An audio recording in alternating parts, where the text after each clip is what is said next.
भाजपा की केंद्र एवं प्रदेश सरकार किसानों से ब्रिटिश हुकूमत जैसा कर रही है व्यवहार। भगत सिंह वर्मा। दरअसल आपको बता दें कि देश के अन्नदाता किसानों को दिल्ली जाने से रोकना भाजपा को पड़ेगा महंगा। भगत सिंह वर्मा।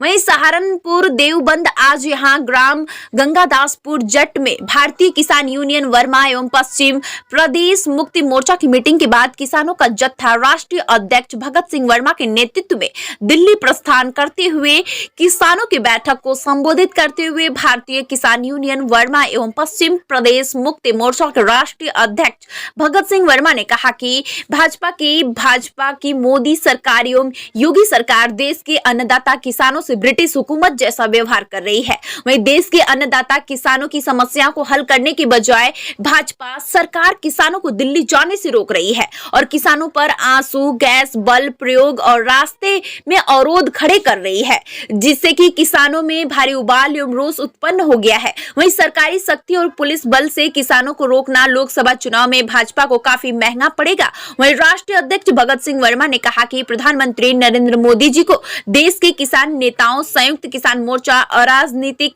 से असम्मान बात करके किसानों को दिल्ली बुलाकर उनकी समस्याओं को हल करना चाहिए। वहीं भगत सिंह वर्मा ने कहा कि सरकारों की गलत नीति के कारण देश में किसान कर्ज बंद हुए, इसीलिए भाजपा की मोदी सरकार को देश के अन्नदाता किसानों के सभी कर्ज समाप्त कर देने चाहिए। स्टार न्यूज़ प्लस के लिए सहारनपुर के देवबंद से फरमान कुरैशी की रिपोर्ट।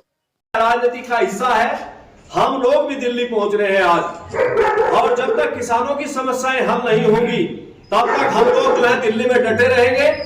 हम बता देना चाहते हैं भाजपा की केंद्र सरकार को, जिस तरह से 10 वर्ष के अंदर भारतीय जनता पार्टी के प्रधानमंत्री मोदी जी ने देश के चंद उद्योगपतियों के 15 लाख करोड़ रुपए से अधिक कर समाप्त किए हैं, इसी प्रकार देश के किसानों के भी 24 लाख करोड़ रुपए माफ होने चाहिए। भगत सिंह वर्मा, तो हम आपको बता देना चाहते हैं कि जब तक किसानों की समस्याएं हल नहीं होंगी तब तक किसान दिल्ली में इस बार डटे रहेंगे।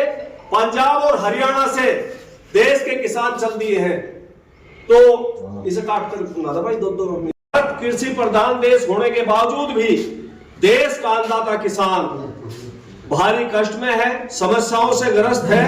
उसके पास अपने बुजुर्गों का इलाज कराने के लिए पैसे नहीं है और बैंकों से और कोऑपरेटिव सोसाइटियों से देश के अन्नदाता किसानों ने मजबूर होकर कर्ज लिया हुआ है।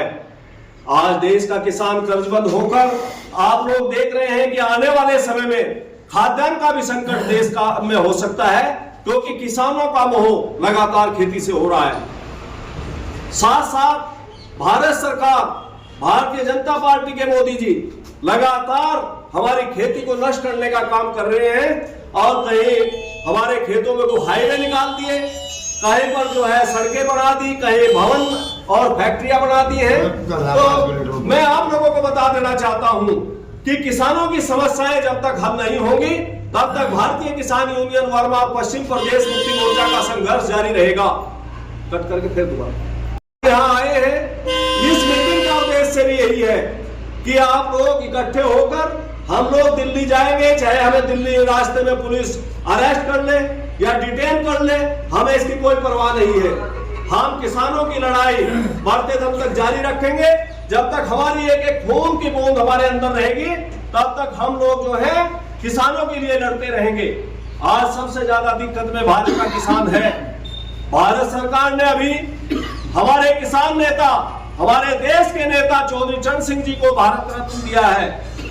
हमारे डॉक्टर एम.एस. स्वामीनाथन को भारत रत्न देने का काम किया है।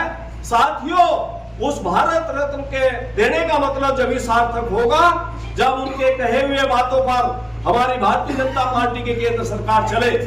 आज समय की आवश्यकता है कि देश के किसानों को उनकी फसलों का लाभकारी मूल्य दिलाया जाए, किसानों के सभी कर समाप्त किए जाए, मनरेगा योजना को खेती से जोड़कर किसानों को मजदूर उपलब्ध कराया जाए, राष्ट्रीय किसान आय आयोग का गठन किया जाए और साथ साथ गन्ने का लाभकारी मूल्य 600 रुपए क्विंटल किया जाए और चीनी मिलों से नगद गन्ना भुगतान और ब्याज चीनी मिलों से तत्काल गन्ना किसानों को दिलाया जाए।